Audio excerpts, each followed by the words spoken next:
መሸነፊን በይፋ ውጪ ሰብለ አጠገብ ላልደርስ እንዴ? ሳትፋለሙ? አዎ እንደተፋለምን አድርጌ እንዳወራለት ነው የፈለገው። ደግሞ ከሱ ጋር አልተጣለውም ብልም ደግሞ ማንም አያምነኝም። እዚህ ሁሉ ነገር ውስጥ የገባው በሰብለ ምክንያት ነው አይደል? መሆኑ ነው። ኤላ በግልጽ መልስልኝ። ሰብለን አፍቅረሃታል? አላቅም መልስ ሊሆን አይችልም። ከሷ ጋር ሰው ደስ የሚል ስሜት ይሰማኝ ነበር እና ደግሞ ሳናስበው ሰዓቱ ያልቅብን ነበር። ገባኝ። ምኑን የገባ? ወደ ፍቅር እያመራችሁ ነበር። አሁን ስለ ሰብለ ሳስብ እሱ ስሜት ነው የሚሰማኝ። ኤላን አላየሽውም እንዴ? እጁ እኮ ተሰብሯል። አይቼዋለሁ። ይህ ሁሉ ነገር የተፈጠረው ደግሞ በእኔ ምክንያት ነው። እና እንደዚህ በማልቀስሽ አንቺን ከመጉዳት ውጭ ሌላ የምታመጪው መፍትሄ አለ? አላውቅም፣ ብቻ ግን በጣም ከፍቶኛል። እሺ ቀርበሽ አውርተሽዋል? ምን ብዬ ላናግረው? ድፍረቱን አጣው። ሰብሊ የሆነ ነገርማ ማለት አለብሽ። እሱማ እኮ የሆነ ነገር ብሎ ደስ ይለኛል፣ ግን ደግሞ ጆኒ ካየን ሌላ ችግር ነው የሚፈጠረው። ለሱ አታስቢ ሰብሊ፣ እኔ የሆነ መንገድ እፈልጋለሁ። ምን እናድርግ? ይኸውልሽ እኔ ጆኒን የሆነ ምክንያት ፈጥሬ ያዘናጋዋለሁ። አንቺ ደግሞ ያኔ ኤላን ቀርበሽ ታወሪዋለሽ። እሺ ግን የት ነው ያለው? ከናታን ጋር ናቸው። ከዛ በፊት ግን ራስሽን አረጋጊ። ሰላም ሰላም፣ ውዴ ቻናል የቤተሰቦች እንዴት ናችሁልኝ? እንኳን ወደ እኔ ቻናል በሰላም መጣችሁ። ዛሬ እንግዲህ ተወዳጅ የሆነው አፍላ ፍቅር በአፍላ ፍቅር እንግዲህ ሰብለ ያጣላቻቸው ሁለት ወንዶች ጆና ኤላ ማለት ነው። እንግዲህ ሲጠበቅ የነበረው ፊልማ እነሱ ሁለት ወንዶች በሷ ምክንያት እንግዲህ በጣም ብዙ ጊዜ ሲዝቱ ሲዛዛቱ ነበረ። በመጨረሻም እንግዲህ ይህንን ጌም ወይም ደግሞ ወደ ድብድብ ጌም አደረጉትና ጌሙን የተሸነፈ ሰው እሱ አጠገብ አይደርስም በሚል እንግዲህ አስይዘው ሊደባደቡ ቀጠሮ ይዘው ነበረ። እንደሚታወቀው እንግዲህ ኤላ ሰብለን በግልጽ ባይናገርም ያፈቅራታል።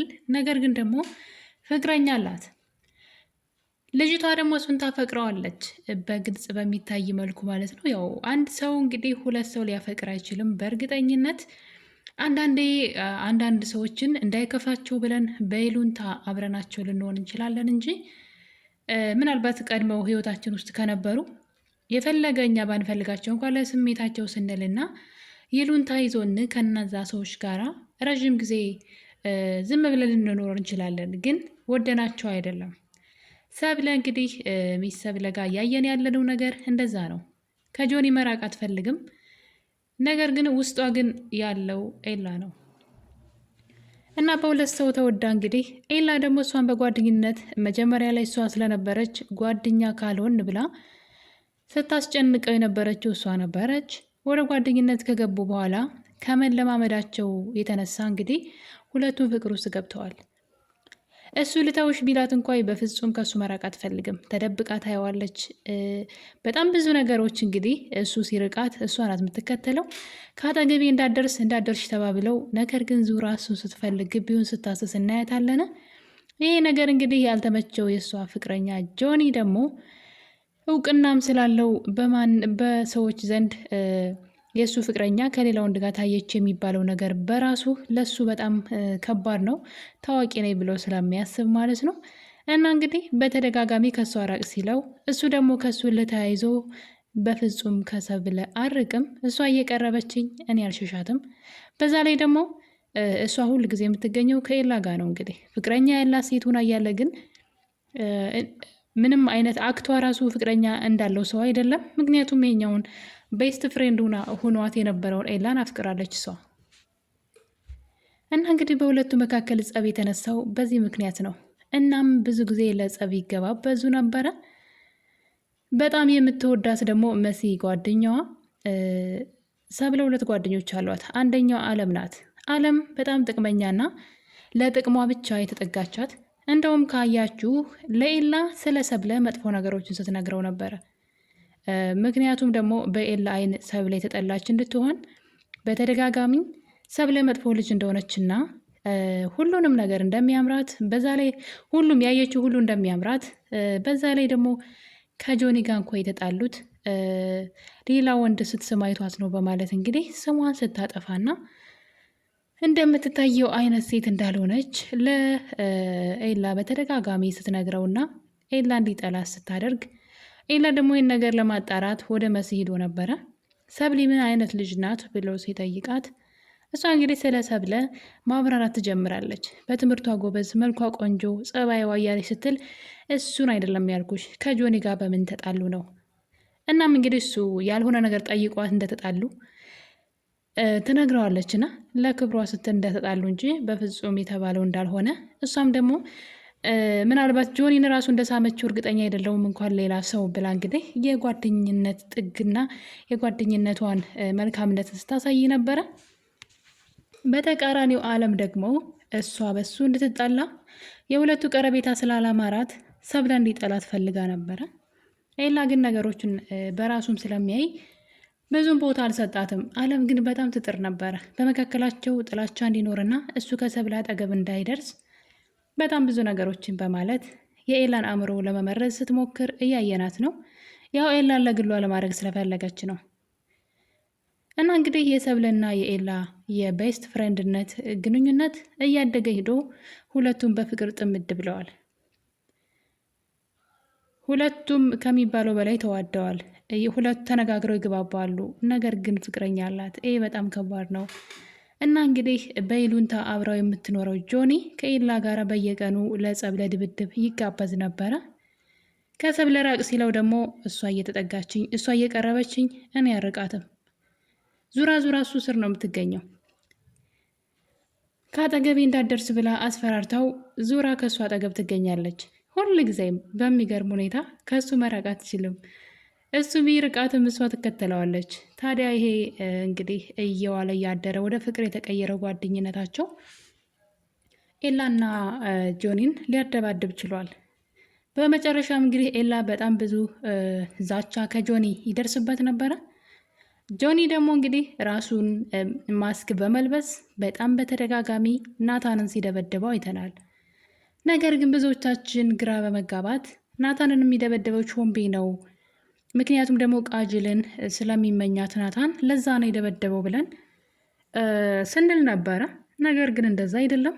እንግዲህ ጆኒ ቴኳንዶ እየሰለጠነ ስልጡን ነው። በጣም እንደውም ተሸላሚ ሁላ ነው።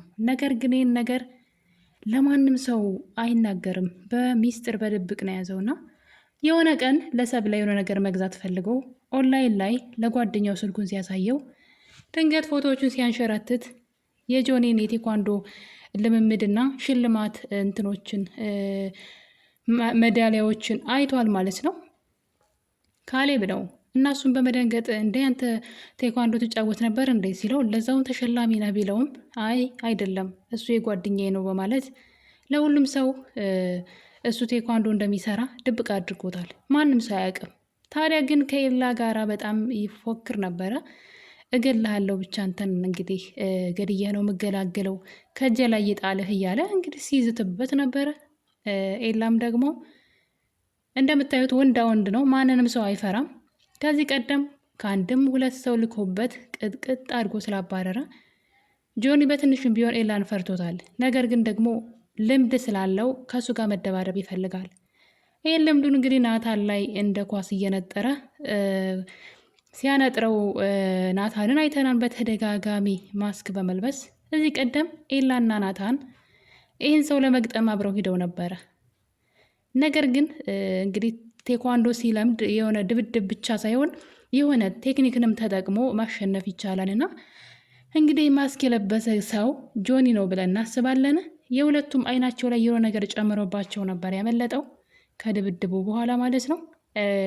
ፊቱን ገልጠው ሊያዩት ሲሉ ነበር እንግዲህ የሆነ ነገር አይናቸው ላይ ጨምሮ ያመለጠው። ይህም እንግዲህ የድብድቡ አንዱ አካል ነው። ጥበብን ተጠቅሞ ማሸነፍ ይችላል ማለት ነው። እንግዲህ ከኤላ ጋራ ለመጨረሻ ጊዜ በአንድ ነገር ይደራደራሉ። እሱም በሰብለ ነው። እንግዲህ ኤላ ሰብለን ግቢ ውስጥ አቅፏት ሲታይ ጆኒ ደርሶባቸው ነበር። ነገር ግን ጆኒን ለማናደድ ብዙ ነገር ሲያደርግ ነበር። የእሱን ፍቅረኛ አቅፎ ጭራሽ ደግሞ እሱን ሲያናድደው አስቡት። እና እንግዲህ በዚህ የተነሳ ለድብድብ ቀጠሮ ይዘው ነበረ። ሁላችንም ይህንን አጓጊ የሆነ ፍጥጫ የሁለቱ ድብድባቸው አይደለም፣ ከምንም በላይ ደግሞ ያስያዙት ነገር አለ። እሱም ደግሞ ኤላ ከተሸነፈ ከሰብለ አጠገብ ላይ ደርስ ማለት ነው። ጆኒም ደግሞ ከተሸነፈ ከፍቅረኛው ከሱ አጠገብ ድርሽ ላይል ነበር እንግዲህ የተነጋገሩት። እናም ያ የቀጠሮ ጌም ቀን ደረሰ። ሁለቱም ፎክረው ነበረ። እንዳያችሁት ከሆነ ጆኒ ስለምቀብርህ መቀበሪያን ሳጥን ይዘና ይላል። ኤላ ደግሞ እኔ እስከምመጣ መቀበሪያን ጉድጓድ እየጫርክ ጠብቀኝ እያለው እንግዲህ ሲዛዛቱ ቆይተው ወደዛ ወደ ድብድብ ቦታ ያመራሉ ሁለቱም። በዚህ መሀል ሰብለ ታለቅስ ነበረ። ለጆኒ አይደለም በነገራችን ላይ ለኤላ ነው እንግዲህ ሁሉ ነገር። በጣም ነው የምትወደው፣ ግን ምንም ማድረግ አትችልም። እና ይህን ነገር ደግሞ የምትረዳት መሲ ናት። እንደ መሲ አይነት የልብ ጓደኛ ብትጣሏቸው፣ ብታስከፏቸው የእናንተን ክፉ የማይፈልጉ የእናንተን መጥፎ ነገር የማይፈልጉ ሁሌም ከጎናችሁ የሚሆኑ ሰዎች እውነተኛ ጓደኛ እንግዲህ እንደ መሲ ነው። መሲ ከስሯ በችግሯ ጊዜ አጠፋም። እና እንግዲህ በጣም በሚያሳዝን ሁኔታ ሲጠበቅ የነበረው ድብድብ ሌላ መልክ ይዟል። ኤላ ወደ ድብድብ ቦታው እያመራ እያለ ሁለቱም ተደዋውለው ነበረ። እኔም እየሄድኩኝ ነው አንተም ና ተባብለው መንገድ ከጀመሩ በኋላ ሌላ ያልታሰበ ነገር ተፈጥሯል። እዚህ ቀደም ናታንን ሲደበድበው የነበረው ሰው ማስክ ለብሶ ራሱ ጆኒ ነበረ። ልጁ እንግዲህ ከኤላ ጋር ፊት ለፊት መጋጠም ሳይሆን ኤላን ቀድሞ መንገድ ላይ እንደለመደው ማስክ ለብሶ እጁን ከሰበረው በኋላ እና እንጋጠም ማለት ነው የፈለገው። በጣም በሚገርም ሁኔታ ኤላም ሀገር ሰላም ነው ብሎ እንግዲህ መንገዱን ይቀጥላል። ነገር ግን መንገድ ላይ ያ ማስክ የለበሰው ሰውዬ ይጠብቀዋል። ያኔ እንግዲህ ኦኬ ጠርጥሬ ነበር፣ አንተ ማለት የጆኒ ሰው ነህ ማለት ነው ብሎ እንግዲህ ኤላ ከዛ ሰው ጋር ድብድብ ይጀምራል። ነገር ግን ልጁ እጁን ሰበረው። እንግዲህ እዚህ ቀደም ካያችሁ ግቢ ውስጥ አንድ እጁን ብሰብረው ነው እንጂ ምንም አላደርገውም አልጎዳውም እያለ ሲያወራ ነበር ለዓለም ካያችሁ ማለት ነው። እንግዲህ ያለውን ነው ያደረገው። ቀድሞ በማስክ ውስጥ ራሱን ደብቆ እንዳይሸነፍ ማለት ነው። ያው ምንም ቢመታ አሁን እሱ ምንም የጎዳው ነገር የለም። ነገር ግን ኤላ እንግዲህ መሬት ላይ አስተኝቶት ነበር። ሊደበድበው እንግዲህ በእጁ ሊመታው ሲል ነበር እጁን ጠምዞ የሰበረውና የኤላን እጅ ሰብሮታል። እናም እንግዲህ ከሰበረው በኋላ ግን ምንድን ነው ያደረገው? ራሱን በማስክ ሸፍኖ ስለነበረ ከእሱ አካባቢ ሩጦ ካመለጠ በኋላ እንግዲህ ስልክ ደውሎ የተባባልን ቦታ እየሄድኩ ነው፣ የት አለህ ቶሎና ብለው ሲጠይቀው ያየን ነው። እሱም ዛሬ አይሆንም እጄን እንደዚህ ችግር ገጥሞኛን ቢለውም አውቀ ነው ፈርተ ነው ሲለው ያየን ነበረና ያው እንደማይገጥመው ስለሚያውቅ ነው። ስለዚህ ኤላ እንግዲህ ቦታው ሄዶለት ነበረ። ለአንተ በአንድ እጅ አላንስም፣ ግን እንደዚህ ሁኜ ብታሸንፍ በፍጹም ጨዋታው እንዳሸነፍክ አይቆጠርም፣ ይቀጥላል ማለት ነውና ለሌላ ጊዜ እናድርገው ቢለውም ጆኒ ግን ዛሬ ካልሆነ ሙቼ እገኛለሁ ሲል እያየነው ነው። በዛ የተነሳ እንግዲህ ኤላ ደግሞ እኔ በአንድ እጅ አልችልም ግጥሚያውን፣ ስለዚህ ለሌላ ጊዜ ሸጋገር ቢልም እምቢ ስላለው አንድ ነገር ተስማምተዋል ማለት ነው። ትምህርት ቤት ውስጥ እኔ እንዳሸነፍኩና እኔ እጅህ እንደሰበርኩ ትናገራለህ። ስለዚህ ዛሬው ድብድብ ይቀራል፣ ያለዛ እና ደግሞ ከሰብለ ትርቃለህ። በዚህ የምትስማማ ከሆነ ድብድቡ ይቀራል፣ ያለዛ ግን ያው ተጋጥመን እንደማሸንፍ ታውቃለህ ነው አንድ እጁ ብቻ ስለሆነ። ስለዚህ በዚህ የተነሳ እንግዲህ በዚህ ተስማምተው ተለያይተዋል። ይህ ነገር ግን ቀጣይ በጣም ከባድ ነገር የሚያመጣ ይመስለኛል። ኤላ በጣም እልኸኛ ነው፣ አትንኩይ ባይ ነው። ስለዚህ ለጆኒ የሆነ ያቀደለት ነገር አለ። እናም በመጨረሻ እንግዲህ በዚህ ሀሳብ ተስማምተው ኤላም ትምህርት ቤት ውስጥ መጥቶ የእሱ እንደደበደበውና እሱ እጁን እንደሰበረው ሲያውጅለት እያየን እንገኛለን። ይህ ነገር ከጀርባው ከባድ ነገር እንዳለው ግልጽ ነው። ስለዚህ ነገሩ በዚህ አይቋጭም ማለት ነው። ነገር ግን ኤላ አንድ ስለ እሱ የማያውቀው ነገር ነበረ። እሱም እንግዲህ ጆኒ ቴኳንዶ እንደሰለጠነ አያውቅም ነበር። ይህን ነገር አለም ነግረዋለች። እንዴት እሱ ብቻ ሊደበድብህም አይችልም፣ እንደዚህ ሊያደርግህ አይችልም። የፈለገ ቴኳንዶ ቢሰለጥን አንተን እንደዚህ ሊጎዳህ አይችልም ብቻውን ብላ እንግዲህ ሚስጥር አለማውታለች። አፍላ ፍቅር የዛሬ ክፍል ይሄን ይመስል ነበረ። በሌላ እስከምንገናኝ የዛሬው ክፍል ይሄን ይመስል ነበረ። ሁላችሁንም አመሰግናለሁ። በሌላ ክፍል እስከምንገናኝ ድረስ በክፍል 229 እስከምንገናኝ ሰላም ቆዩልኝ።